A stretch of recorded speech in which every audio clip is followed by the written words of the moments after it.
Meet the Pressers with Matt Mallory and Clint Macro. Brought to you by Public Safety and Education and the Trigger Pressers Union. And now, your hosts.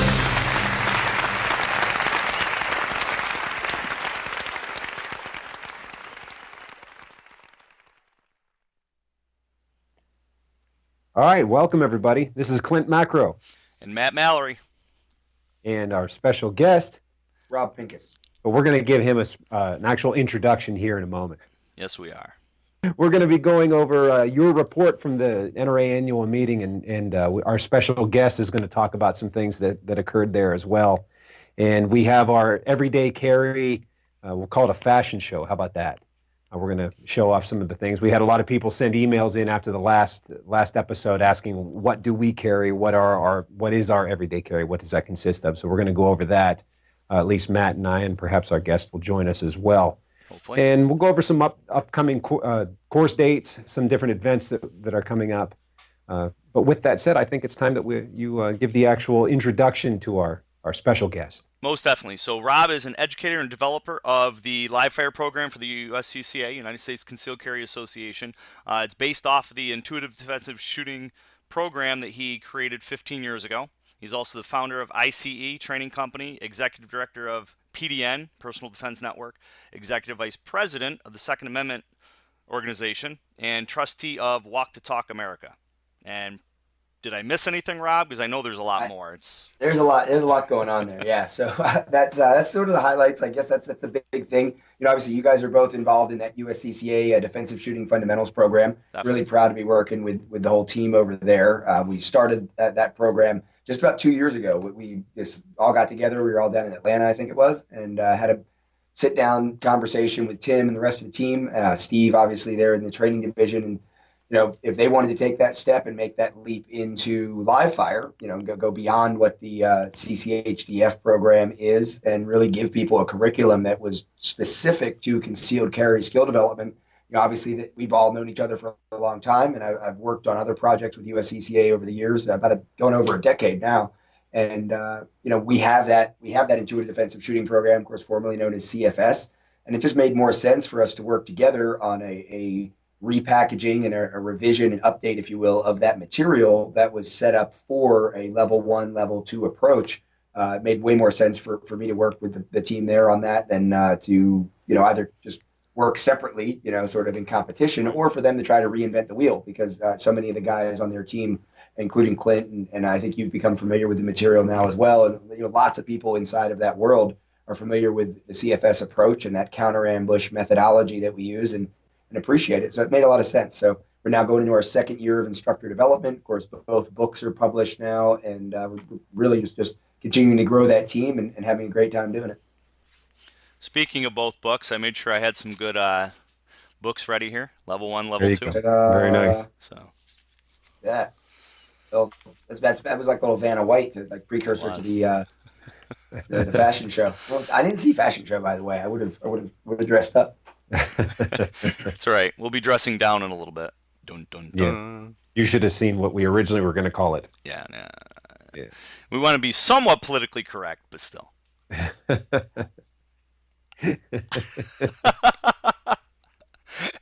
So we're going to get into some of the things that you saw at the NRA annual meeting, Matt, because you worked on the floor quite a bit. Mm-hmm. But one of the things I was thinking Rob might want to talk about was some of the things that occurred in the politics of the NRA. Please. Yeah, it's been quite a couple of weeks. It's been quite a couple of weeks for the NRA, and really for anybody who's interested in gun rights in America. You know, all American gun owners should be invested and interested in what's going on with the National Rifle Association. You know, theoretically, they should be the representation, the face of American gun ownership, and unfortunately, you know, a lot of people portray them as that, but in a very negative way. And the fact is that they don't represent the vast majority of American gun owners. We've seen that political backlash inside the gun community. You know, and the membership numbers kind of tell the story all by themselves. They in the members meeting, in fact, Wayne LaPierre, you know, sort of proudly stated that they have more members right now than ever that they can claim. They're claiming 5.5 million members. And in the next sentence, he said, and that's representative of over 100 million American gun owners. And you have to ask yourself, if you are representing fairly and appropriately and well, if you're representing 100 million people, why are there only 5.5 million that you can claim as members? And that's a big question mark that a lot of gun owners have. And of course, the angst that was expressed by myself and others, the concerns that were expressed by us voting members in the members' meeting when we took the podium, despite the board of directors' attempt to shut the meeting down and adjourn after the pep rally portion of it. We got up and Josh Prince and Adam Kraut and Frank Tate and several other people were there as well. And it was really Joshua Prince who found kind of the citation in the bylaws for NRA membership, which I bet 0.001% of that 5.5 million people who have ever actually looked at or read. Right. He found that the exact section, section 3, subsection 6, item D, that was all members have a right to be heard at the meeting. And by using parliamentary procedure, Robert Rules of Orders, we were able to interrupt the attempt to adjourn the meeting and actually, have the beginning of a conversation about transparency and asking the officers and the board of directors to answer the concerns that many members have. So when you think about less than 6% of American gun owners are claimable as members, and there's obviously a huge number of members who have said that they're never going to renew, or they're life members, they would never pay in again. Yep. They're members now, they're going to keep paying because they want to be able to vote to try to make change. So there's a large number of that 5.5 million that are also dissatisfied with some of the things that are coming out. Even just within the last couple hours, another article from a media source that is probably antagonistic to the rights that we believe that we should be defending, the right to keep and bear arms. And I think not only defending, but trying to regain. When we think about things like getting rid of the NFA and things like that, we're trying to regain our Second Amendment rights in a lot of ways. And if the anti-gunners or the pro-gun control side are able to paint a caricature with a broad brush of all American gun owners being represented by the NRA, and yet the vast majority of American gunners don't feel represented by the NRA, well, we're not getting a fair shake. We're not getting a fair representation in the public space. And that's why we need organizations like Second Amendment organizations, Second Amendment Foundation, Firearms Policy Coalition. Mm-hmm. Of course, you've got your Allegheny County Sportsman's League and Firearms Owners Against Crime here that are now engaged in a battle with the city of Pittsburgh. But I think even the USCCA is not really a political organization, right? They're big into education, and there are plenty of other places to look for the American middle ground, people who aren't already invested in pro-gun control or pro-rights, to see the face of American gun ownership outside of the NRA. So a lot of us took issue with the way the NRA has been sort of just narrowly defining what gun ownership looks like in terms of conservative politics. Mm-hmm. There's all kinds of allegations about the financial issues now, the relationships with the PR firm. All of these things really came to a head at the meeting. Some of it very, very public, some of it very inside baseball. But at the end of the day, we were asking, and people can go to my YouTube channel and see, some of us speaking, and also see some of the old guard speaking about control and secrecy, and there's things the members never should know. Well, the problem is I'm reading the New Yorker and I'm reading about these memos and these letters that are being written, these allegations, and seeing the numbers of the salaries and the bonuses and the cronyism that's going on. And I really feel like I get that this is embarrassing. I get that it's troubling. I get that there might even be legal issues for the NRA. But if they don't step up and give a mea culpa and admit these issues and talk to American gun owners and sort of reboot the system, change the strategy, change the internal structure, probably change leadership, they're going to take the whole thing down. And while they're taking the whole thing down, a lot of people in middle America think that every gun owner supports the NRA, and it's just obviously not true. I think a lot of the problems for them, I mean, it's been going on for a while, but I think a lot of the stuff came to light when they actually publicly out of the USCCA and they started doing things behind the scenes, like Andy Lander had alluded to, but then obviously publicly what they're doing, kicking them out of other shows and stuff, and just trying to discredit USCCA all in general. I think that was that was kind of the beginning of that slope where people were getting sick of it, they're tired of it, and they really just they wanted, we got two organizations both fighting for our Second Amendment, if you will, doing things to better instructors, the industry as a whole, and one of them's just totally playing unfair and doing things that Yeah, you wouldn't want. Yeah, like you said, none of that's new. People inside the industry have known about these things for a long time. I used to work very closely with the NRA, and honestly, just over the years, got very disillusioned. Sort of became less naive, realized some of the problems there, and fought inside, and even at one point tried to get on the board, and thought maybe I could make some changes on the inside. I feel firmly that the changes right now are defunding. That's how we're going to force change, because take away the profit motive, the cronyism, all the backroom deals, all the bonuses, all the salaries. You can't really. How can I take you seriously that you need the $50 a year from the average member when you've got a $1.4 million salary plus $250,000 in travel, $250,000 in clothing Plus for what they're one guy? plus what And they're then you've paying the got. ad company. Well, that's just it. Yeah, Yeah. you can't. You look at the numbers of the monies that fly out there. You tell me you're sacrificing 50% of the salaries for all the top 10% of the employees and vendors at the NRA. Now I believe you need the $50 from the average guy. But right now, who can take that seriously? And you mentioned the USCCA. A lot of that stuff's been going on for a long time. Even Second Amendment organization, when 2AO, long before I was involved, was really on a big growth trajectory doing business outreach. So there, 2AO's original reason to exist was to encourage kind of a counter gun-free zone movement. So they had over 250,000 people had committed that their businesses around the country were going to be positive and friendly towards gun owners. And whether that meant they were just going to put the 2AO sticker in their window, or whether it meant that they took the pledge online and they put their email in their registry, whatever it was, maybe a discount for anybody that had a valid concealed carry permit. But that trajectory was going so fast after Sandy Hook. There was actually like a hit piece written by Marion Hammer, the infamous Marion Hammer, about the new organizations that were distracting people from supporting the NRA. And this was while, of course, other people inside of the NRA were courting the leadership of 2AO, telling them how good a job they were doing. Very similar to what happened with USCCA. Yep. Years later. So it's a recurring pattern. It's something that a lot of people have known about, all these things with Ackerman McQueen and the cronyism for a long time. A lot of us have seen it. The open letter from Andy Lander. There have been a couple other people who have put out open letters now who are former employees. I mean, it came out today. There's one former employee I found out who's still on the payroll for, I think, $500,000 a year, and he's got a gag order. He just kind of walked out the door and he hasn't said anything. It was really odd to a lot of us. And now it's been outed that he's still being paid hundreds of thousands of dollars. Wow. And obviously isn't supposed to be talking about the conditions under which he left. So it's just amazing, that some people, honestly, at the show, there was a article in Vice News. I get it, like Vice News is they, not us, whatever. But the reporter there has been covering the firearms community quite well and quite thoroughly, and really, I know them now as someone who has really evolved in a way they think about the gun community after interacting with people with like Gun Rights Policy Conference, and not seeing just the caricature that you would see in the spotlight of what an American gun owner is.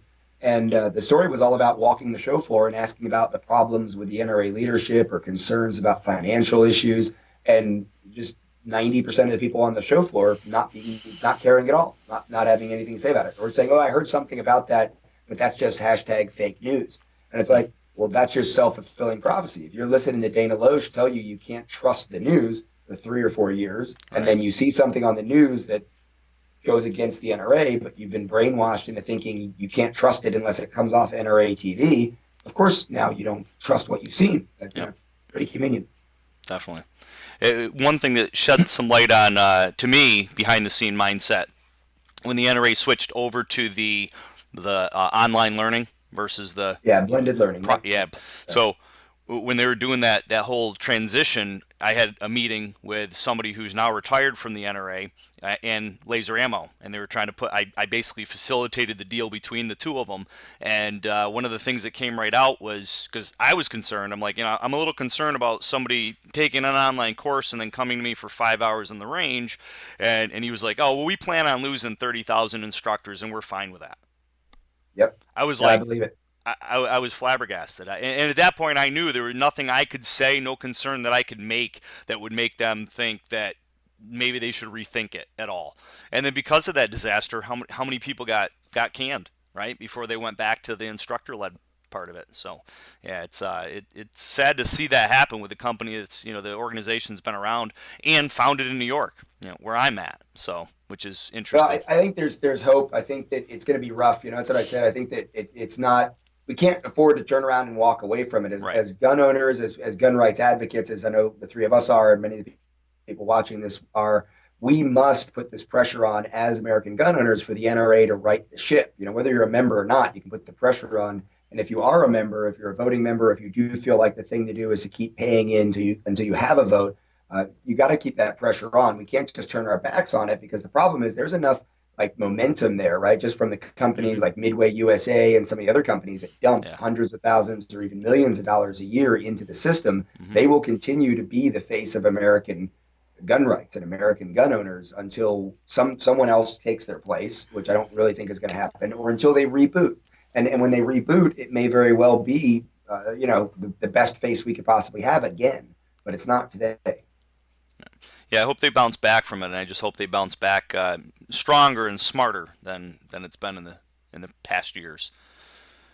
So what else you got? Any other thoughts? Any other? I don't know. So that was like the big drama over there. As far as the NRA show, I love the NRA show because it's really one of those very few shows that's existed on a large scale that we can interact with the consumer, right? When you look at like NESGW, SHOT Show, the EWA, the European SHOT Show, all the kind of closed door trade shows, it's great to see industry people and my friends, for 20 years, some of them. But the NRA show is where we get to actually interact with the people that are like watching this video cast, people that have come to classes, people who have read the books, people who read my articles in Concealed Carry Magazine or watched the TV shows on Outdoor Channel. So that's a great event as far as that goes. And we're all going to be together here just coming up, I think probably within a week of this show airing, right? We're all going to be back here in Pittsburgh proper at the USCCA Expo, which is another example of a show that's been growing rapidly, obviously, over the last couple of years. And that's an end user show, as I call it, as well. It's a consumer show. So obviously it's going to be great to see the rest of the USCCA team. And we're planning on all getting together the DSF instructors and have a little kind of powwow at some point during the weekend. But at the same time, I know there's going to be people that are going to come through there that have, probably watched this show already. The second episode are watching this show. They're watching the other things that we're doing online. I'm sure there'll be a lot of conversation about the politics and the drama with the NRA. But there's also going to be a lot of great conversations about the books and the training videos and the experiences people have had with the information that we all put out into the public space. And I really enjoy that. And it also feeds the next thing we're going to do, right? Because people will ask questions or will say, hey, I wish you'd do a video on this. Yeah. And we'll do that. So I enjoy that about NRA, and I definitely have been enjoying that at the USCCA Expo. So I'm looking forward to that again this year. And other than that, the training programs, we're doing a class right now. We have day 1 today. We're going to be back on the range day 2. And this guy, the host of the class, and also obviously an instructor in his own right, might be the only guy that teaches almost as much as I do as far as number of classes a year. But he spent the whole day out in the sun shooting, running drills right next to the people that literally, I think, I got to shoot today. He shot all day, like probably 6 or 7 rounds. Yeah, it was great. So it was great to see him out there doing the work, and not just the work teaching, but actually the work to be prepared to defend himself and his awesome family. Yeah, a lot of people, those of you that aren't instructors that are watching the show, we spend a lot of days during the week on the range all day long, but it's pretty rare that we get an opportunity to shoot, especially shoot that much. Occasionally we might demo a particular drill or something from time to time, but to actually get a couple hundred rounds down range was really a wonderful thing today, and I'm glad to have had the opportunity to do so. Yeah, I was inventorying my ammo, and I was saying that to myself, as I need to get out and shoot some of this ammo. It's sitting around a little too long. So, well, I told one of the students there, I said, I'm almost done with my election panic ammo. Yeah, because what I shot up today was the last of what I bought right before the election in 2016. Yeah, your Hillary ammo. Yeah, exactly. So what were some of the things that you saw at the NRA annual meeting? Well, I was working the Shooter Technology Group, Lazar's booth. Hi, I'm John. And I'm Jason. From Shooter Technology Group. And you're listening to Meet the Pressers. So I didn't get around as far as looking at new products like I really wanted to. I was trying to put as much effort as I could into helping them sell as much products and give out brochures and stuff as much as possible. But I did get away. Did you miss me while you were doing that? Very you much. Probably So. heard along, right? I heard your voice like all day, every Long. day, Yeah. because of course, and it's funny. Some of the guys, some of the people coming around the booth, we're talking, and they're like, "Hey, I know that guy," just because your voice was there. So you were there in the audio side of you was there, but Yeah, I really wished I would have been able to make it out there. I had another engagement that I had to deal with Firearms Owners Against Crime, so I thought I should keep my presence local during the annual meeting.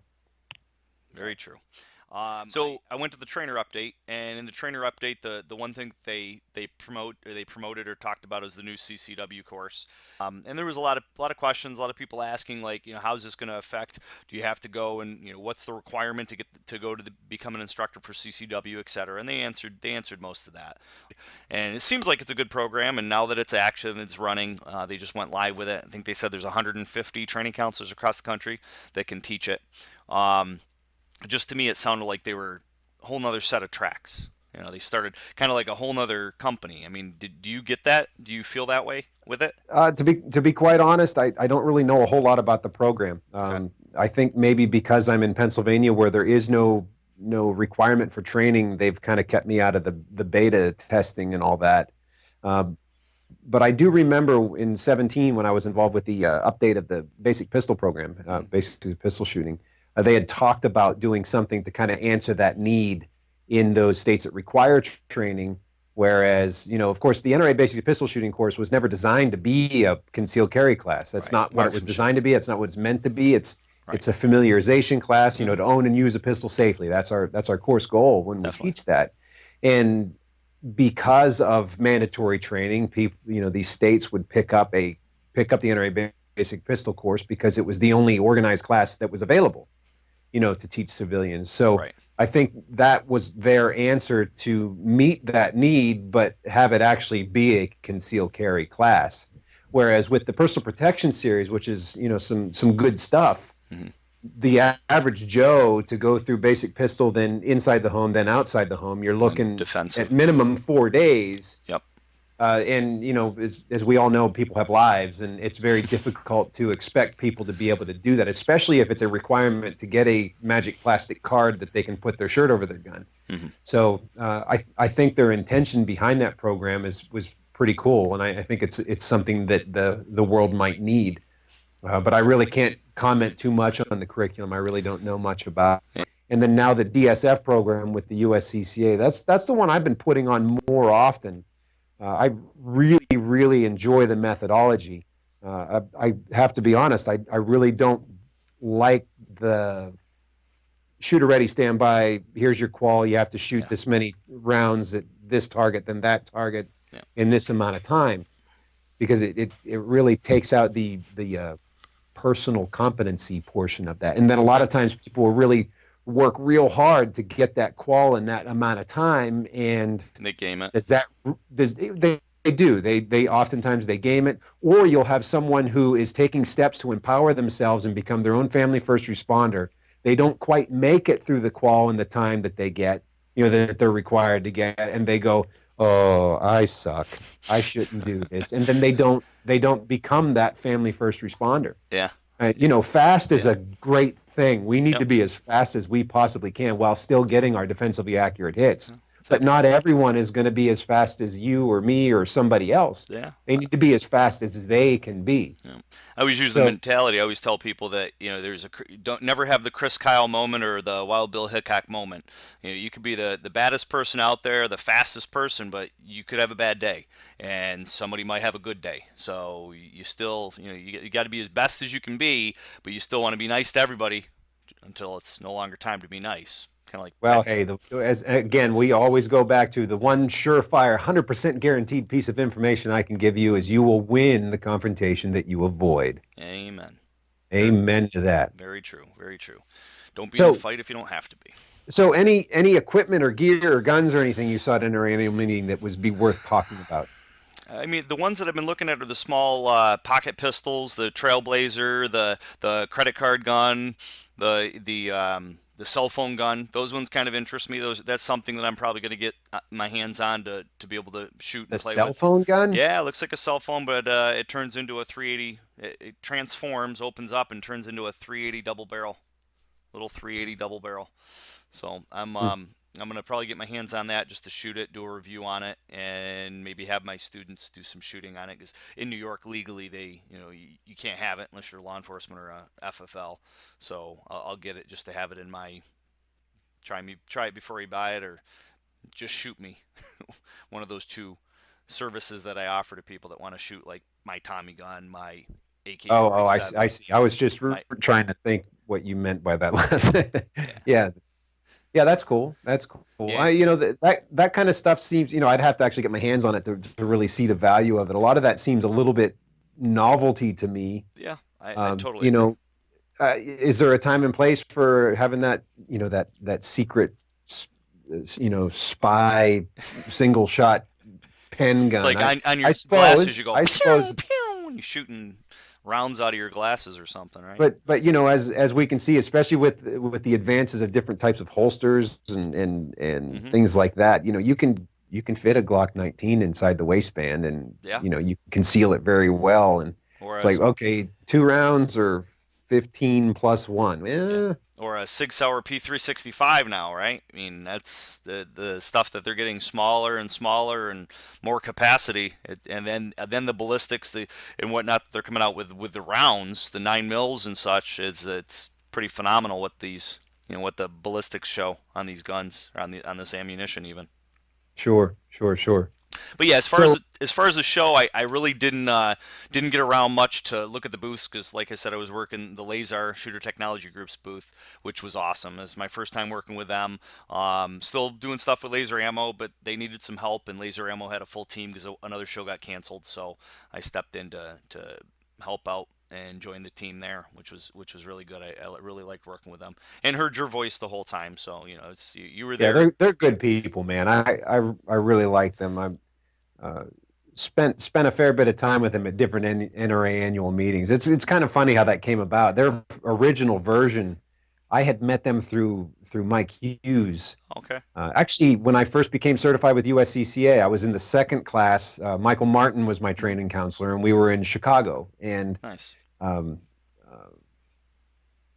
Mike Hughes was there, and Britt was there, and they gave a demo on the CERT pistol, and everyone thought that was a really cool product. And I believe that Jason was there, and John. Both of them were at the USCCA certification, and awesome. So they gave us a quick demo, and I think they're like, the webcam was tied together with duct tape. I mean, it was when they first made it or something like that. That's awesome. And they did a demo. I didn't actually get to shoot it, I don't think, but they showed how it worked, and I was really fascinated by it. And when it came out, the price point on it was very, very inexpensive, so I picked it up, and they had another person do the voice. And when they did the second version, I don't know what happened. They lost track of that guy, or maybe he disappeared off the planet or something. And they said, "Hey, Clint, you got a studio, you can do voice." And I said, I'm all into this, man. Quite honestly, I did it for profit, but I would have done that one for free. That was a lot of fun. They're kicking themselves now if they would have known that. I take care of him. Every time they need an update or something, he'll call me up every now and then. When they did their new shot timer, he says, "I need you to say point." I said, "Point?" And he says, "Because the shot timer is going to say 7.2, and I need you to say point." Oh, okay, cool. So they send me a list of words every now and then, and I'll just record it. The female one actually was my wife, and I said, they need a female voice, and my wife didn't want to do it. And throughout our lifetime together, as I, doing sound for movies and stuff, whenever I needed a female voice and I didn't want to pay an actress, I'd say, "Jen, come do this voice for me." She's like, "Okay." So she did the female voice for the software as well. I thought maybe that you came out of the closet for that one, but I guess not. I guess it was your wife. No, that was Jen. So the trainer update, the one thing on the trainer update was they talked about training counselors for the states and training counselors for regions, because they're so short-staffed at NRA headquarters, and they want to try to find a way to lessen the burden of everybody calling into the headquarters. So it's kind of a neat idea. And you had said that you were part of that back in the beginning when they first started talking about it, right? Yeah. Actually, there was a couple training counselors. Actually, I think we were all part of the original group of, I think, 12 training counselors that did the update in 2017 of the NRA Basics Pistol Shooting course. Okay. And we put together an idea of essentially what they have released is kind of the idea we came up with, slightly different. And I'm glad to see it, because really what it was all about was it was a mentorship program and quality control, and let's police ourselves. And you may discover a training counselor somewhere that's doing an older version of the class. Maybe they haven't received the update. So, that regional counselor, or whatever the title they ended up calling it, would be doing updates and putting on extra information to the training counselors, and then encouraging them to do the same with their instructors. I try to do some type of update, once a year with my instructors. It ended up turning out to be this last year was my first, the Trigger Pressers Union instructor conference. But I would inform them on, here's the new things that are going on with this program. Here's what's coming up. Here's what's happening with this program. Here was a policy change. And I think this program that they've put out, at least the intention when we first kind of came up with the idea and pitched it to them, would be a way for outreach, so we could mentor and update and give people a support network, so that we could help the cadre out, help the cadre be better and evolve and grow.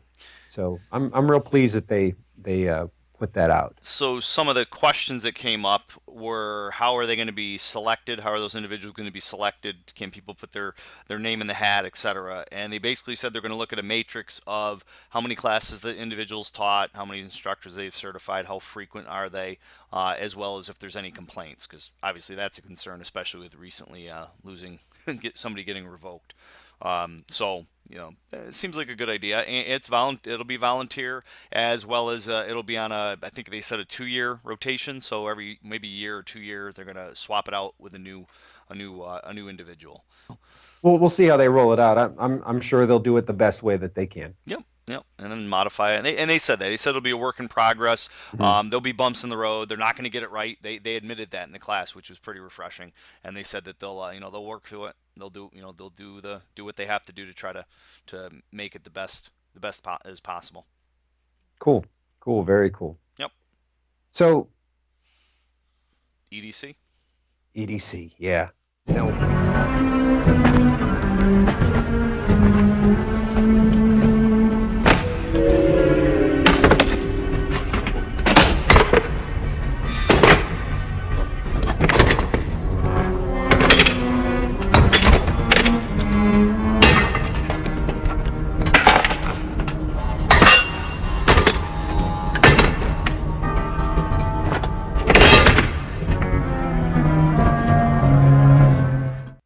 Everyday carry. Actually, a couple of my instructors sent me emails and said, "Hey, Clint, what do you carry?" And I recently just did a video on full extension, just a little, I think it was like 3.5-minute video, and a bunch of my guys sent me emails and said, "Hey, when did you start carrying appendix or centerline?"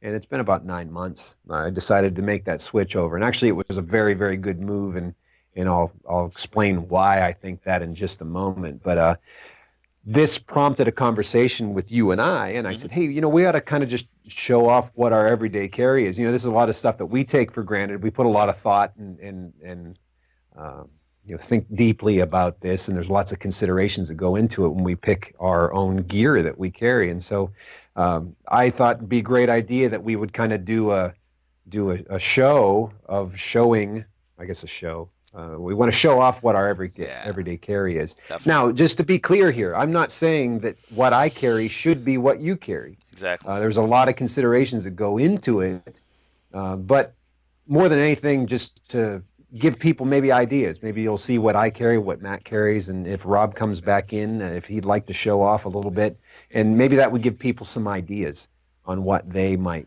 choose to carry or how they might choose to carry it.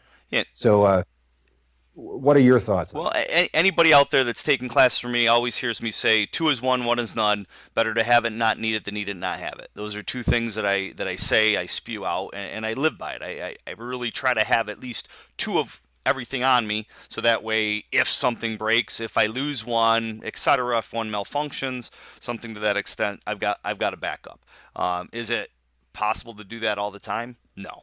I mean, if I'm in shorts or I'm out in the farm working the chickens, working the garden, something like that, I'll have a gun on me. I'll have a knife. I'll have a flashlight. I won't have two guns, two knives, two flashlights, two pens, two less than lethal, two first aid. I won't have all that stuff.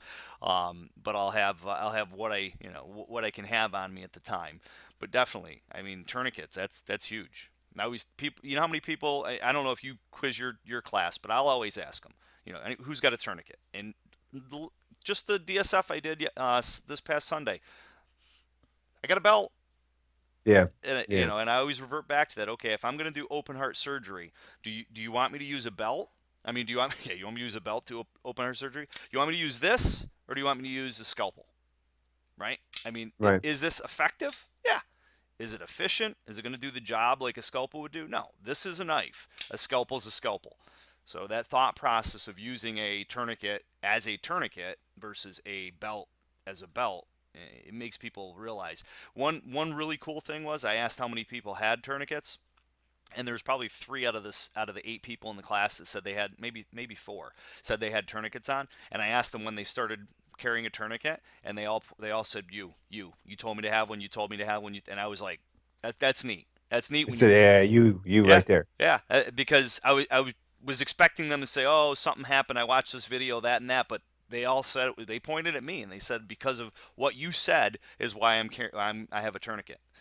Well, And we talk a great deal about the plausibility principle in a lot of Rob's classes. Actually, a lot of it's founded upon that. And we carry the firearm because we accept that we might need to use that to protect ourselves or our family. And if you look at what's most probable, we're probably not going to need the firearm, but there's enough of a possibility that we carry it. Well, what else might we need?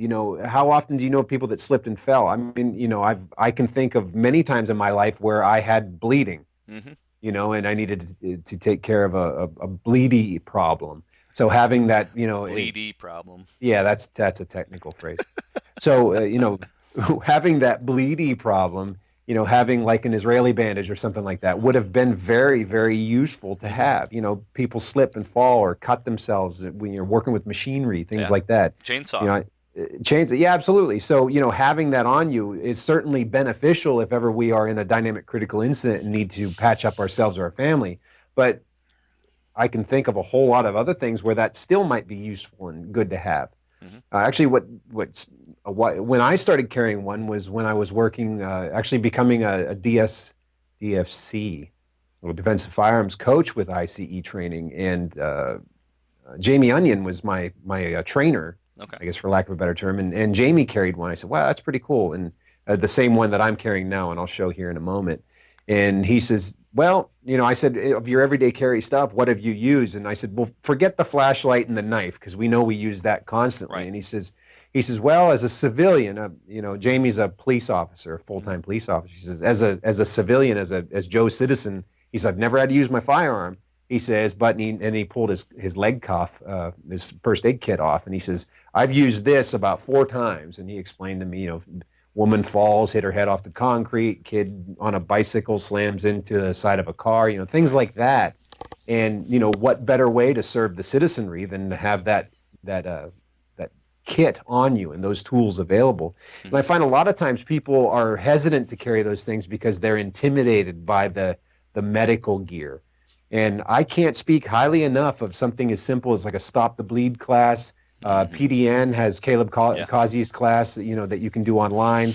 The Emergency First Aid Fundamentals through the USCCA, all really great courses, and would give you probably enough information where you would feel empowered to carry that and feel confident that you could apply that tool and keep some red stuff inside of someone's body. So I highly recommend getting that education. I don't think that you should carry something that you're not proficient with, or at least proficient with. Yeah, absolutely. Base knowledge. And like the Stop the Bleed classes, and many of them you can find them for free. I think they're tremendous value, very short investment of time. And, I've said this before, my son took one with me and in a couple hours he was wrapping up teddy bears, and he was putting the tourniquet on me, and he was wrapping up my wife's arm, and that's awesome. And he feels comfortable to use that, and I feel confident that he can use it, and now he carries them in his backpack.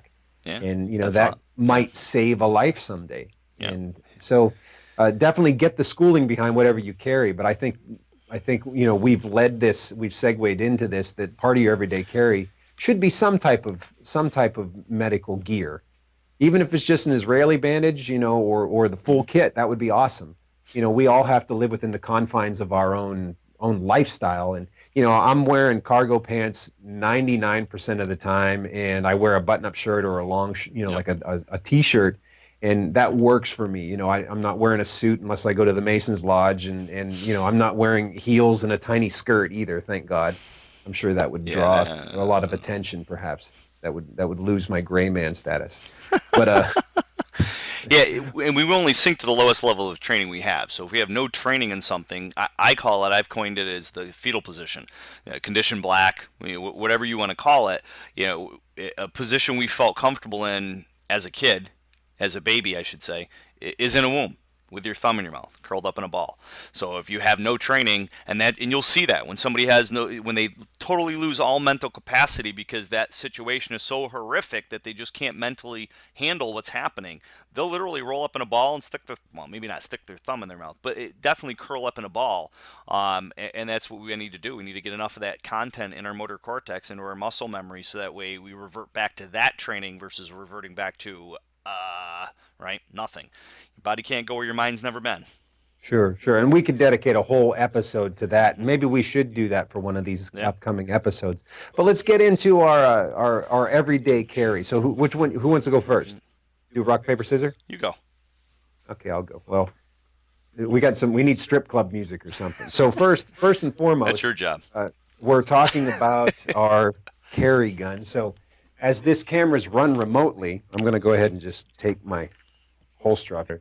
So I have a Cherudo holster, which the Cherudo holster is from Armed and Feminine. If you are aware of Kellyanne Pigeon, her company Armed and Feminine, she has these made. She helped design them. They're actually designed for women. I once was doing an unarmed class, and one of the guys I was training with he jumped on top of me and helped me down on the ground. He says, "You've got them birthing hips," and I said, "What does that mean?"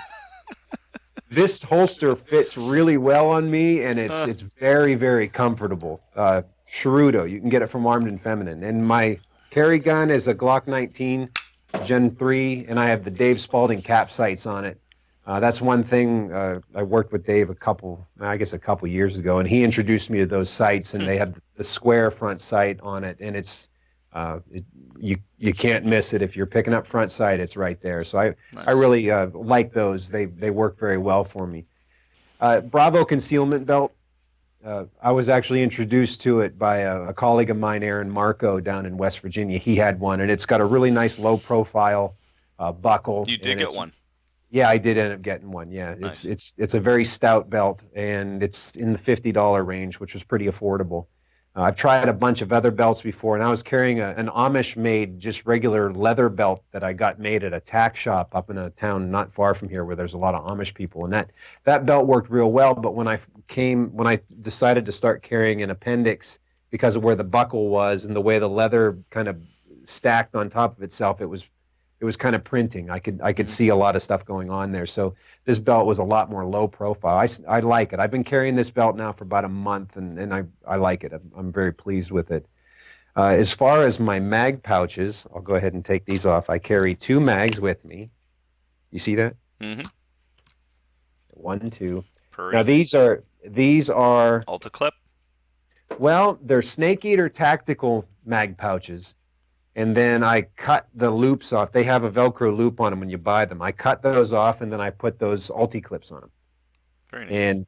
Or utility clips. I don't know how you pronounce them. Utility. So really cool product. And what's nice about it is I can put them in and I can clip them behind the belt, so I don't have an extra stack of stuff on top of my belt. Nice. So the UT clips are behind the belt. So those are Snake Eater Tacticals that I've kind of pop riveted. So we got the flashlight. I've got a Streamlight here, cool. And I'm trying out a flashlight from another company that perhaps maybe I will switch over to here shortly. Sweet. This one is Just takes a double A, and I've been carrying it for years and years. Now, this isn't going to blind somebody, that's not a thing with this, but this gives you enough light when you need some light, and choosing size and concealability and whatever. I'm really pleased with this. And actually, when it's dark out, it lights things up quite a bit. Nice. Spyderco Millie. Nice. I've had this for years and years and years.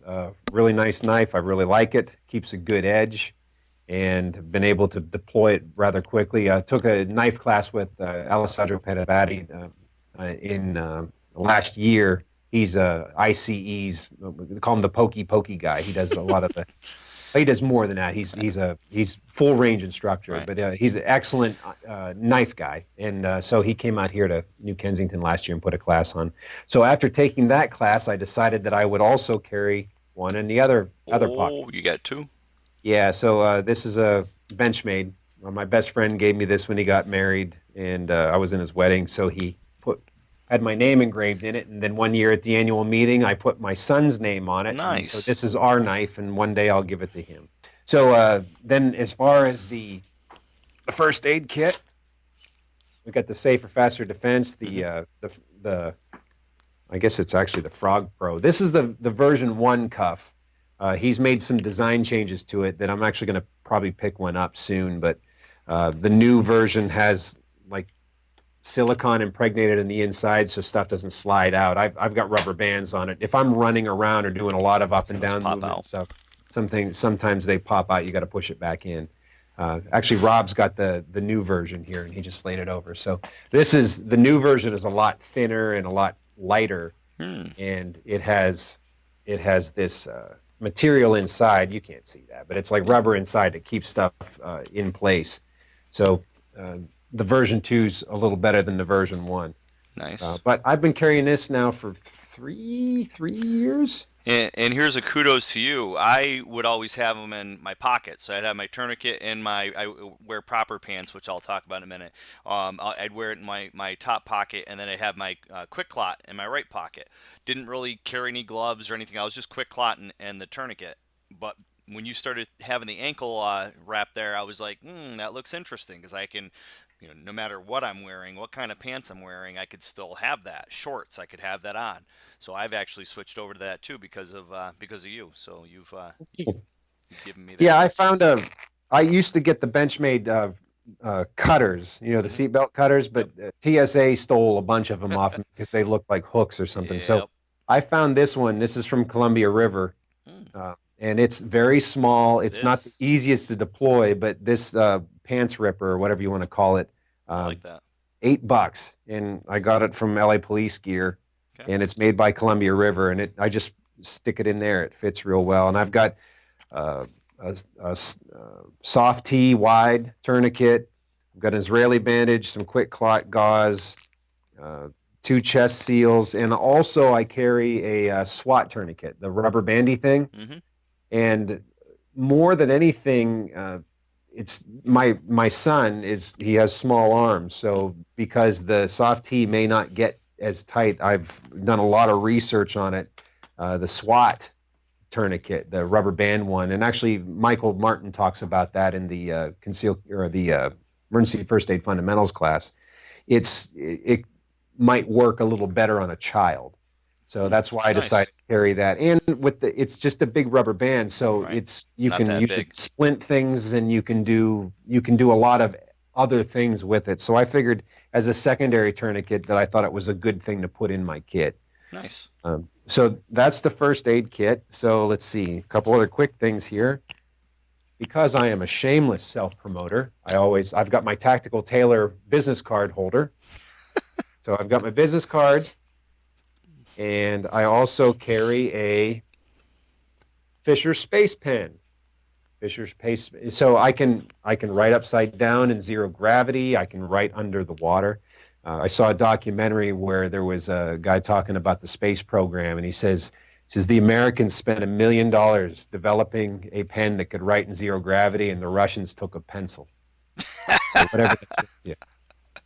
And the last thing I'll show you is my good old USCCA challenge coin that has my directions on what to do if I'm in a dynamic critical incident on the back. And Very nice. Very nice. if you've followed me on Facebook or whatever, you've probably seen this coin a lot of times, Yep. because usually if I'm doing a USCCA class, I'll take a picture of this on the range. And I've had this for years, and I lost it for a year once. Whole year I lost it. And my wife had all of my son's friends over for a sleepover for his birthday one year, and they opened up the fold-out couch, and sure enough, it was There in the was. couch. Wow. And he found it for me. So that's the USCCA challenge coin. Have you So been that's have you been that's- watching, like when I do courses now, I'm starting to plagiarize the way you do it. I'm starting to do photos like you yeah, do. well, Yeah. I I don't like know as if I'm the first person to come up with that kind of stuff, but I've You're- seen a lot of other instructors doing some things like that too. But Yeah. that's cool. It was neat. That's cool. You need It's a to neat be idea. proud of what you're doing and promote what you're doing to spread the gospel, because all of us are trying to empower our fellow law-abiding citizens and Very help them true. become responsibly armed. So, True. you know, a lot of times people give you the stink eye because you're promoting yourself. And no, that's, you know, I always kind of joke and say it's shameless self-promotion, but, you know, I've always worked for myself, so I need to get people to come to me to understand what I'm doing and sell myself confidently so that they'll want to, you know, pick up what I'm selling. And what I'm selling is great curriculum from I.C.E. training and from USCCA and Yep. and from NRA, and I feel I do a good job at it, and I'm excited about it, and I want people to experience that. So by you promoting what you're doing too, and all the other instructors out here watching, do it. You know, get out there and put stuff up on Facebook and other media and promote. Yeah, Promote. a wise man said to me recently, actually, he'll get a kick out of me saying this. I'm not going to say who it is, but he said that there's a lot of banana trees out there, but there's not that many instructors that'll actually climb the tree or shake the tree to knock the bananas out. So I like challenging my students to get out there, and instructors that I've certified, you know, get out there, you know, make your own way, find your own niche, have your own special way of doing something, so that you have a captive audience, and then they want to come back and take classes from you versus just sitting in a class with, you know, dry eyes. Well, cool. Let's see what you've got. Okay. What do you got? So you're gonna have two of everything, right? I should have two of everything. So I've got a little scribe here, an ASP. I got this ASP scribe. It's basically a little flashlight. Got this when I became an ASP instructor. So handcuffing, baton, and flashlight instructor for ASP. There's my other one of our sponsors, PowerTac. It's an E9 1020 lumens. So two flashlights. I've got my knife here, Raven Tactical, out the front, which obviously I have because I'm law enforcement. Nobody in New York can have that, but if you're in another state, that works. Always have pepper spray on me, so Saber Red pepper spray.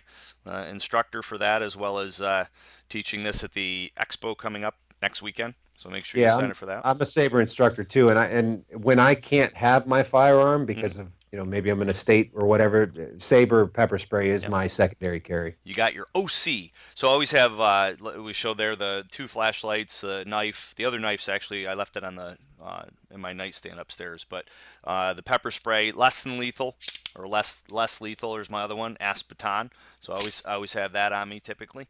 So my two less lethal items. Firearm. So I've got my little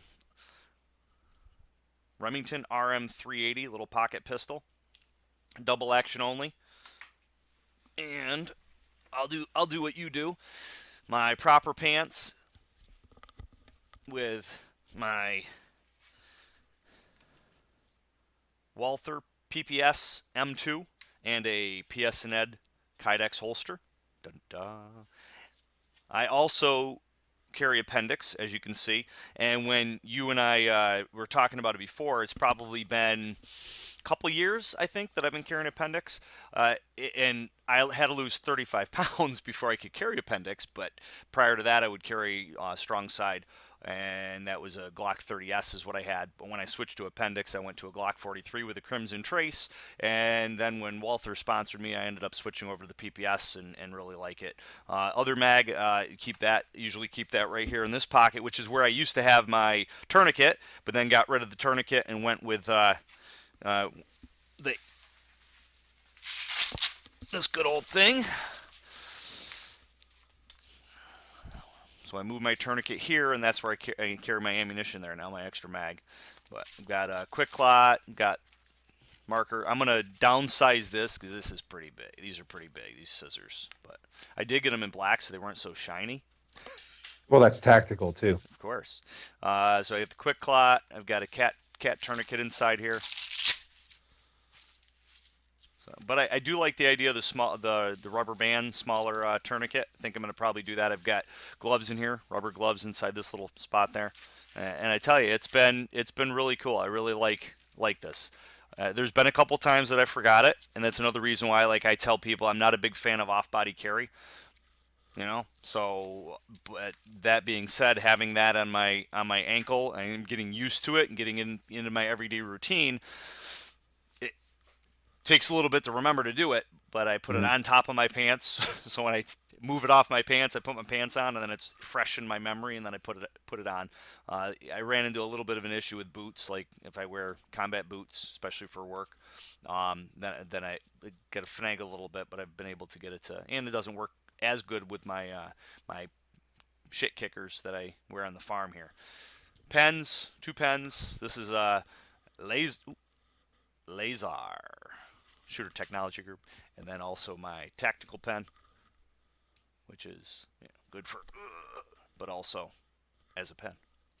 So And it's black too, because it's tactical. and it's black. Yep. Yeah. Oh, and also my little business card pouch that I always have my business cards. I figured, shameless plug, right? Yeah. So, yeah, 2 knives, 2 guns, 2 flashlights, 2 less lethal, 2 first aid items. That's typically how I roll.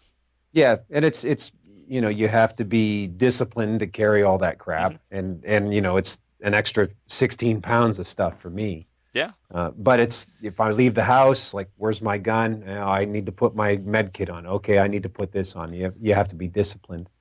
But it has to be a choice too. You have to choose to. And carrying 2 of one, that works great for you. Some people may not be able to do that.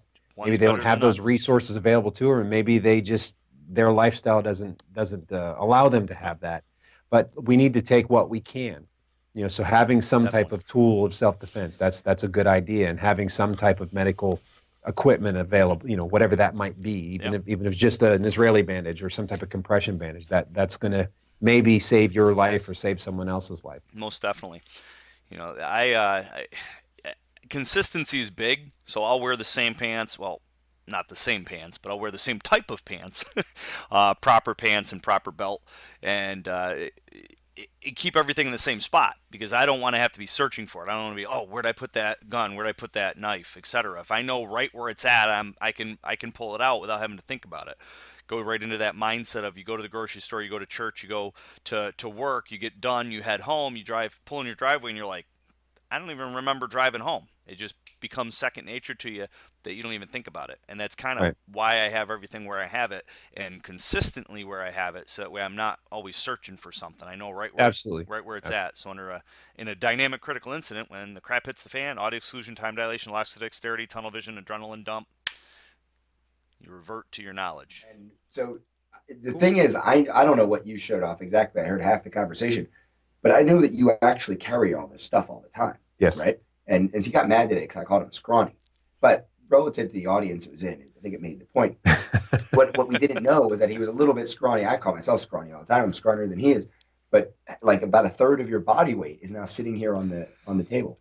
Feel a lot lighter. Yeah, so I did hand this over because you were talking about the Gen 2 on the medical kit. So I don't know if you saw that very well on there, but the Gen 2, I've been carrying this one for a little over a year, and I have an emotional. This makes me feel better. Emotional so support. This is my emotional support medical kit. It makes me feel better that I have it.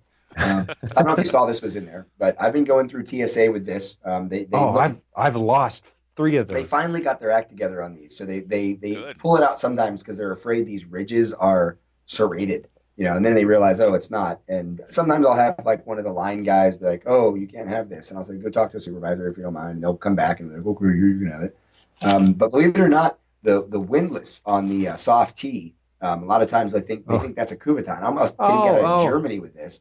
And I got into a big argument, and they took my metal pen in exchange for me getting to keep my tourniquet. I'm not sure what that was. It was like a German like tactical tax or something. Tactical tax. So, but yeah, so today, so I have that. I've got a flashlight. I really don't have a bunch of stuff, right? So I don't always carry a bunch of stuff. I've got my flashlight. I've been carrying the either the Raven or the Scribe from AST a lot. I really like it because it could also be pokey and smashy if I need it to be. I've got I got you, Rob. a knife. So I got that little guy. Oh, that one's actually got a little inscription on it from a buddy of mine's farm up in Vermont. So I carry that just as an everyday knife. And then today, because I actually had some students using some stuff on the range, and at the end of the day, I was like packing all the gear up and everything else. And this was the kind of fastest, easiest, because I had actually loaned out my crossbreed holster for one of the students. So this is one of the Mission First tactical appendix holsters that I've been using a lot on and off the range. And this is a Glock 43L. So it's the 48 slide on a 43 frame, and it's got the I.C.E. claw sights, which use the same front square that Spalding's sights use from Mariglow. But it's got a wider rear notch. And of course, it's got the concave front end for the emergency manipulation. And it's a plain black notch. So it doesn't have that dash, because that dash kind of, I want people looking at the top of the sights. I want to look at the top edges. I don't want to look at that. I don't want to see the relationship between the bottom of the sights. So that dash has always been a little bit. Actually, this version of his, it's just got the black. Okay. So I knew I had talked to him about that years ago, and I don't know if he says, Rob said I don't need that and got rid of it, but I doubt it. Yeah, I'll say it, but we were there. So yes, that's good. I did hear that he had a new version of that, but that's still, I think it's still a narrower notch than the claw comes with. So I like the wider notch. Yeah, it seems like you can see more light on either side, but either way, it's the same concept. The square inside of a square makes all the sense. The circles. Really, I think, honestly, the site companies, it's easier for them to make a circle because they have the circles already kind of there. And it's just a matter of time before more people start pushing for more squares. So Fairclow's been doing that. So that's kind of it. I've got a crossbreed belt. I've got a really nice crossbreed belt. I've got a great pair of jeans and a nice shirt. And I've got my Mala beads. I've got my Walk to Talk America band.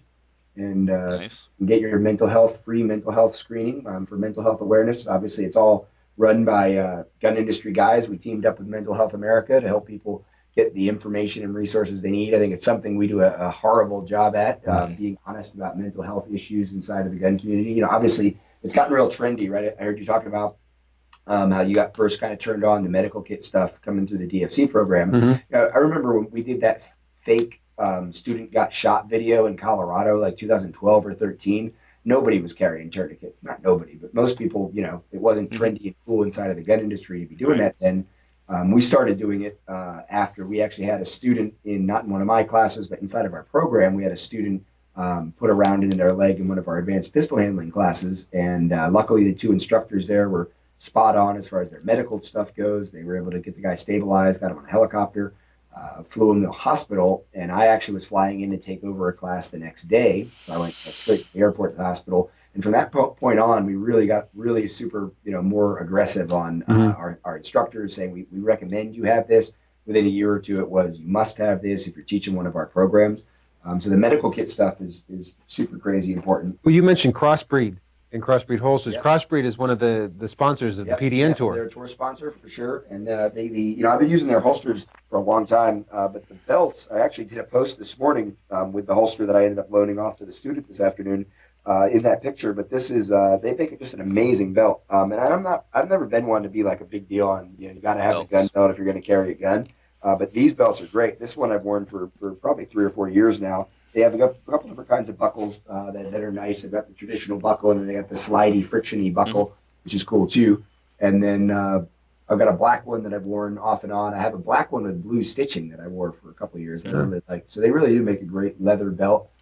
They also, I guess, have a nylon version as well. But the leather ones are the ones that I've really come to know and love. And I'll wear them with suits. I wear them with all kinds of stuff. So it's not just the fact that it's a great gun belt. It really is a great leather belt. Cool. Do you care to talk about how you carry or what items you have on you when you're in a suit? Because I've contemplated it. I've thought about that. Yeah. So when I'm wearing a suit is one of the few times I don't carry much behind the hip anymore at all. Sometimes when I'm wearing a suit, that'll be one of those times where I'll wear pretty far back, about 4:30, close to 5 o'clock. And the idea there is, and I'll use a super tuck like the crossbreed super tuck, and it's pretty deep. Yeah, it's pretty deep concealment. Occasionally, I will still wear a carry appendix with the appendix carry holster, the leather hybrid holster from Crossbreed, and I will obviously have to tuck when I do that. My build, again, being scrawny, I can't really get away with any kind of extra bulk up here. It's just obvious, and I wear my suits, relatively fitted. They're all, kind of tailored in tight athletic fit or slim fit, whatever you want to call them. So I really can't get away with having anything up front very often. I've carried a J-frame there occasionally. The belly band that I did with Crossbreed years ago, the modular belly band, is also another great way to carry underneath of a suit. For appendix carry, if you're going to carry the J-frame revolver or a very small single stack 9, something like that, the XDS, not the 4-inch that I normally carry, but the 3.3-inch, I can carry kind of a little bit lower under the waistband with the belly band. But generally, the easiest way for me to carry is a small gun, 4:30, 5 o'clock, outside of the shirt. So not tucked in, but like a super tuck holster, but not tucked in. And then I can't button the jacket. If I button my jacket, it's definitely going to print. So it's definitely not nearly as easy to do that. Fact is, most of the time I'm wearing a suit or a tuxedo, I'm not in a place where I'm going to be carrying. If I'm drinking, I'm not going to be carrying. If I'm on a plane, I'm not going to be carrying. If I'm in Europe, I'm not carrying. If I'm in Manhattan or Chicago, I'm probably not carrying. So there's Well, we're glad to have you, Rob. Yeah, I appreciate it. I'm the first official guest, right? You are the first official guest. First official guest. You are. Meet the Pressers. I told somebody over the weekend, I said, I don't know how the show's going to go, but I'll tell you right now, it's the best name in firearms podcasting, as far as I'm concerned. Meet the Pressers. Yeah, it's pretty well clever. played, guys. Thank you very much. Thanks for having me on. No problem. Thank you. Thank you. So, Clint, you want to go through what you have coming up, what events, what classes, where you're going to be? Yeah. I'll go over them real quickly. A few things I wanted to cover was a new PDN article, Defending Yourself Against Criminals and Elected Officials. If you go into Personal Defense Network on the free side, you can see that article. I'm very pleased with that one. It's getting Nice. a lot of good comments. I thought about that article when we shot our last episode. Yep. We were talking about how I said people will trip and fall over each other to go touch the new SIG, but they can't pick up a phone and call their legislators. Yeah. That they can't communicate with that person that might actually limit their ability to buy that SIG. Yeah. So that's all I'll say about that. Read the article. Don't give too much away. Yeah, and of course. But let me say that we've never written a political article. We've never published a political article at PDN. Really? As politically active as I am, I've always done like a church and state thing there where we don't talk about, the stuff we talked about earlier in the show that doesn't come out on PDN. I've never really done. Well, when I submitted it, I said to my wife, I said, Yes. I'm going to send it to Rob first, and if he wants it, cool. If not, I'll find somewhere else that might want to use it. But if Matt had sent it in, I just would have. I was very I was very pleased you liked it. I Put it out did. there. It's like you're I know how incredibly sincere this guy is, right? If you know anything about Clint, you know that there's a massive amount of integrity and sincerity in everything he does.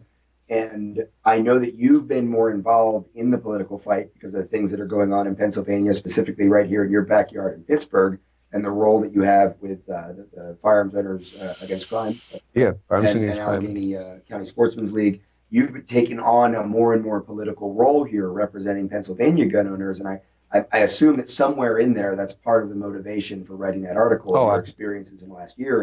And that's a fair voice to represent. And it is something that we as gun owners need to be very aware of, and including people that are kind of, I don't want to get into politics. I'm doing this to defend myself and my family. Well, guess what? The politics is part of how you're going to defend yourself and your family. And that's True. That's the point you made. And I think you made it really well in that article. And that's why it's really worth reading. But I do want to jump in there and say it's a very unique article for PDN. And I don't know that we'll do much more. I don't think it's like going to open a door where it's going to start doing a bunch of politics there. Not really what we do. It's not what PDN is. You can get that from me at 2AO or WTTA or just on my own social media. But your voice there, I think, is a great one to have, especially the way you wrote it. So take a look at that article. Cool. Awesome. We have National Trainer Teacher Day coming up. I talked about that last episode, but just to give a quick recap on it, July 20th, 2019 is National Trainer Teacher Day. Instructors from across the country are offering free training to teachers, school staff, and administrators on that day, free of charge. And the United States Concealed Carry Association and TASER both are sponsors this year. Last year we didn't want to do the sponsorship thing, and this year we thought, oh, let's see if we can help grow the program. And both of those, the organization USCCA and the company TASER are going to be offering supplies to the instructors that are teaching those certified courses through their training, their training ends. Nice. And USCCA instructors can get free books, textbooks for the students. There's a process on how to do that, and I'll give that information to those that are USCCA instructors. Grant Gallagher, he awesome. Is the other co-administrator, and he's a TASER certified instructor, so he's the one that brokered that deal. Honestly, I haven't taught TASER, and I'm very unfamiliar with them, so I don't want to comment too much further on that. But that is available to the TASER instructors. We've up to this point been kind of pushing for instructors to volunteer, and we have a pretty good bed of instructors now. We're pushing 200 instructors that have volunteered. Wow. And we're still accepting submissions. I'm sure when I check my email, there'll be another 6 or 7 people. USCCA has helped out a great deal on spreading that information and getting that out there. Tim Schmidt put one of his concealed carry reports out and explained about the program. And Mike Brickner has sent out a couple emails to the instructor cadre letting them know. Right now, what we're trying to do is now kind of shift the focus of promotion to the end users. We want to make sure we get this information out to those teachers and school staff and administrators so that they can now try to find and connect with these people through the website and get into the classes. Nice. So, the message is there. It's not a gun thing. This is all about protecting children and empowering those teachers who are charged with the safety and education of our children.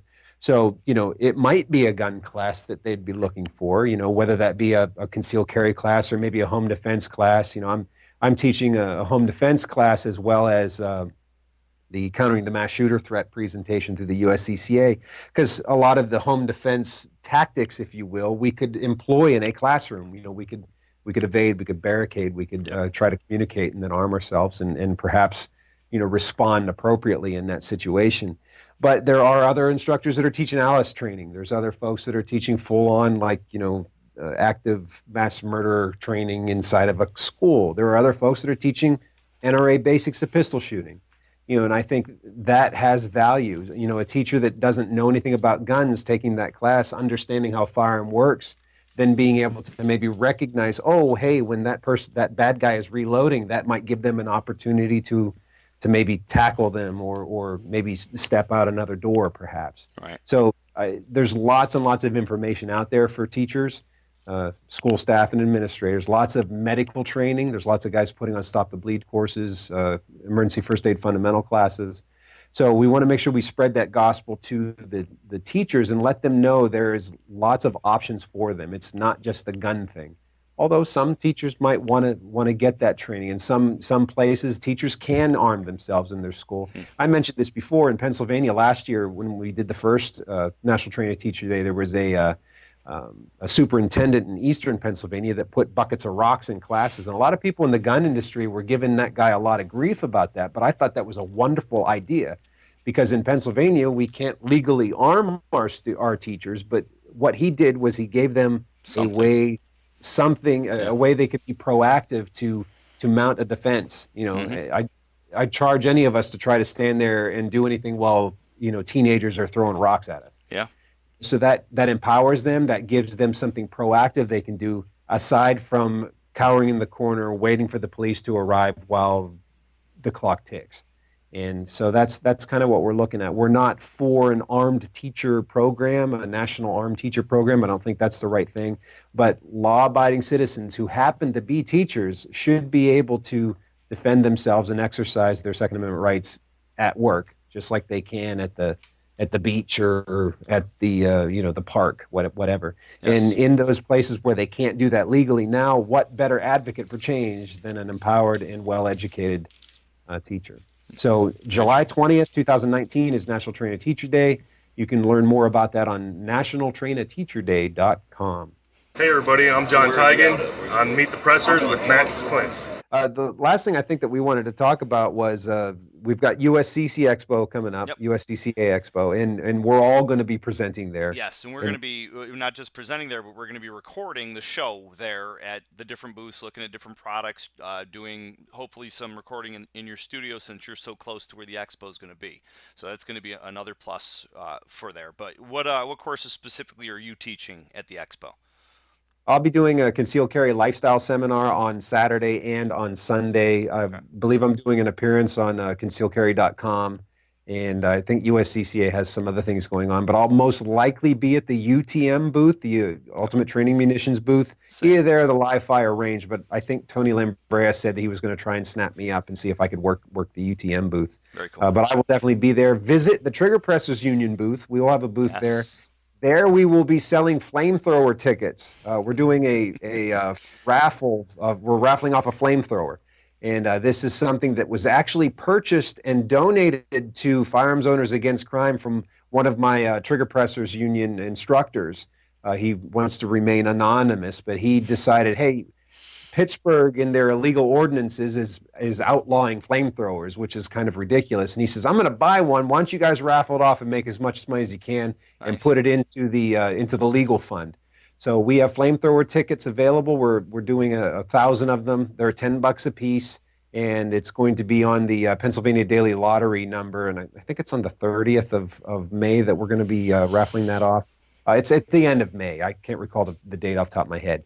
Those tickets are available on the Firearms Owners Against Crime website right now, but I will have them in hand at the USCCA Expo, and you'll be able to see the flamethrower at our booth. It'll be there. You can see it. Stop by, pick up a Trigger Pressers Union T-shirt, take a picture of yourself holding a flamethrower, and buy a whole stack of tickets because it's going to go towards fighting the city of Pennsylvania or city of Pittsburgh. As they've enacted these illegal ordinances. Now, just so everyone knows, those ordinances are not in effect at the time of the USCCA Expo, so you can carry with confidence. You're not going to be violating any laws or any illegal ordinances. So be sure to come on by the Trigger Pressers Union booth. Yeah, and the state came out. I think I seen something that you said. They came out and basically said that they can do their own thing. It's a local matter or something. Well, there was some letters that came back from the governor's office, which was a very disappointing letter to get. You know, the governor is very political. Well, of course, but he's very anti-liberty in regards to the Second Amendment for sure, and he didn't give an answer that I accepted. Or hoped that he would have given, right? But anyhow, that is moving forward. Our lawyer Joshua Prince is on it. He's definitely doing his thing. He's very creative, and we feel we're in good hands with him. And I look forward to giving more good news as we move forward with that. But rest assured, the fight is there. It's happening in the courts, and it's going to cost money. So help us. Pick up one of those tickets, maybe take home a flamethrower or get one sent. You can own them in all 50 states. Maryland and California, there are some restrictions, but essentially you can own them in all 50 states, and you can use them for snow removal, which is kind of cool. I guess we use them for snow removal or leaf removal. I think. Well, wait. That might cause other problems. Right. So, Matt, what do you have coming up? What are some things you have going on? So I'm going to be doing a pepper spray seminar, free seminar, as well as a pepper spray 4-hour certification course, Saber Red, at the expo. And then, like you, I'll be working the UTM booth. So I've been told wherever they need me, I'll be working. But I've been told so far it'll be the UTM booth. And then obviously we'll be recording and trying to get content for our next show after this one at the expo, which will be awesome. As far as events that I have coming up or classes that I'm hosting, I've got Larry Vickers coming in to do a pistol marksmanship course in August, on Friday the 16th of August, and then the 17th is a AR operator, and the 18th of August is an AK operator course. So if anybody's interested in getting trained from a Special Forces Green Beret, Larry Vickers, the Lav, then you definitely want to check that out. It's up on the events page on the PSNed website. As well as in October 19th, I've got John Tigon coming in, Tig cool. from 13 Hours. the movie, and obviously he was one of the Benghazi heroes where the movie and the book were made from. So he's coming in to do a charity event. It's going to be kind of like a Friends of the NRA, dinner, door prizes, raffles, etc. 5 lucky winners. And Tig will actually tell the story, what happened there, and then 5 lucky winners will get to go out and have lunch with him on the next day, and also go to the range and shoot some fun guns. My Uzi, my Tommy gun, my AK-47, my Sporterized Mosin Nagant. Hopefully we'll have Barrett. Been talking to Barrett. Barrett's contemplating seeing if they can get a schedule and get somebody to bring a Barrett 50 out, so a 50 BMG Browning machine gun. Yep. So we'll have some fun stuff there. So that's also up on the events page if anybody's interested in that. All proceeds from that goes to the Battleground Foundation, which is Tig's charity that donates to veterans, those that need it. And one local charity will get some of the proceeds. Will be going to them. So as far as courses, tons of courses: rifle, pistol, shotgun, NRA, USCCA, boater ed. I'm doing a boater ed course tomorrow. Driver ed, bail enforcement agent course coming up soon. Law enforcement, the LEOSA, HR 218. Getting ready to do an academy. Also security guard courses, just forming our security guard school. So we'll be doing security guard courses, armed and unarmed security guard courses all over New York State. Trying to get little places all over that we can do it. Doing the multi-state, the Utah and the Florida course for people that have reciprocity in other states. I'm doing that in Long Island coming up in September, and then I also do that in Bathron Gun Club in Steuben County, obviously here in the Onondaga County area. So what did I miss? Did I miss anything? Dun, dun, dun. The pepper spray, hand-to-hand combat, we've been doing more of that as well. Articles. So you mentioned your articles, I'll mention mine. I've got an article now that I wrote because I met with George Zimmerman, had dinner with him in October when I was down in Florida for the International Associations of Chiefs of Police Conference.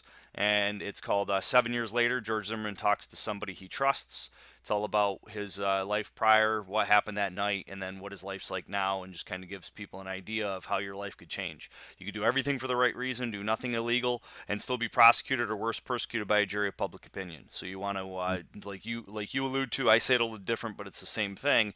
You don't have to be in the fight. Just because the law says you may doesn't mean you must. And you can't pick your jury, you can't pick your judge, you can't pick your prosecutor.